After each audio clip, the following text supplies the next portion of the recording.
Sorry, last question. Yeah, just individuals like yourself, Mr. Glinton, who are obviously qualified to be judges, who are Bahamian. What will it take for you or your peers to make that decision? Oh, they'll never make it. They'll never make it. Why? What changes would be required for them to make that decision?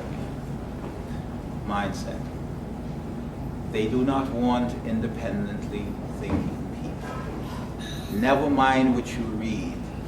Besides, I'm already too old. When you say they, I mean, you're talking about the political? 4 points. Yeah. 4 points objective. Yeah, they don't want it. They don't want anybody who can stride along Bay Street or any street in this country, fearing nobody and being respectful to everyone. That deflects too much of from their own importance.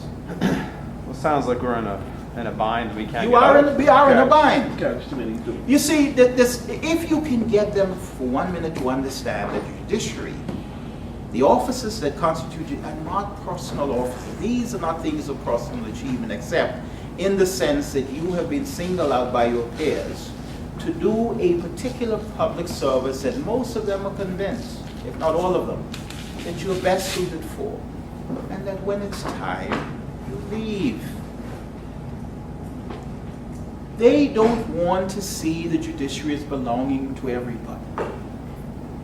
So it sounds like we need to elect somebody who's not a lawyer. And this is what is surprising. You would have thought. Mind you, in England, your top people are lawyers. They behave differently. In Australia, same thing. All of the other. There's nothing wrong with being a lawyer. In fact, there's everything right. It's a kind of lawyer that you are. It's a kind of citizen that you are. Forget whether you're a lawyer. It's a kind of person that you are. When you can think big, not just for yourself, but for this country, so that you tend to be inclusive. That's really what it's about. We have to be competitive. You're going to Okay. Thanks very much, Mr. Glinton.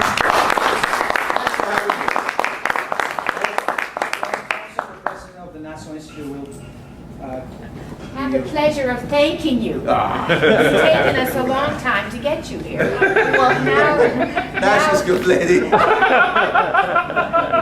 anyway, we have a habit of succeeding. So we'll continue to succeed, and I hope you'll come back. Good to But see then you. there are two things I want to say, none of which are that important. But there's one thing that happened today in my life.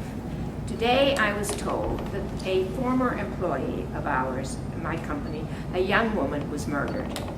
Now, this has brought, I knew her vaguely, wasn't a friend or anything like that, but when somebody who's worked for you is murdered, it really gets your attention. Mm-hmm. And that was one thing that got my attention today.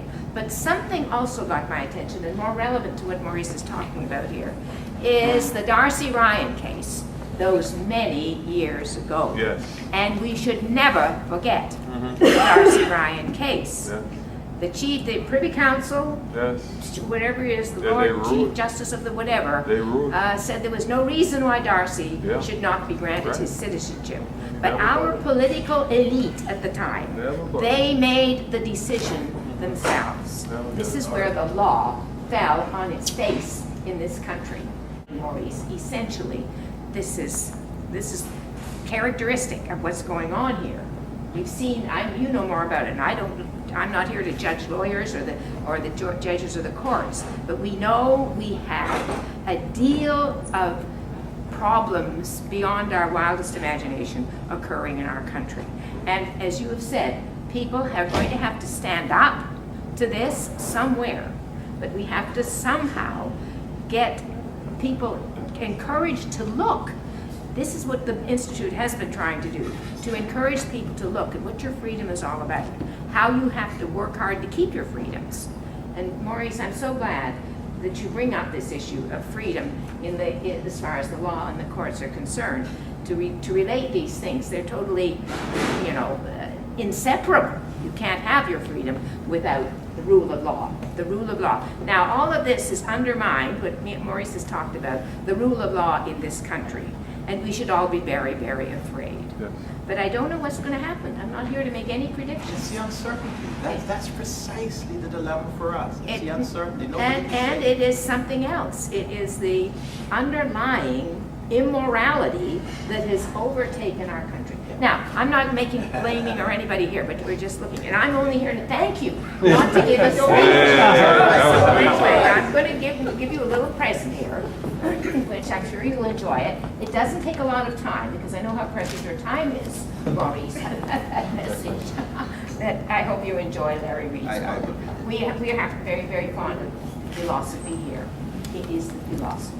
Okay, the political philosophy. All right, enjoy. And Thank you. so much. Thank you.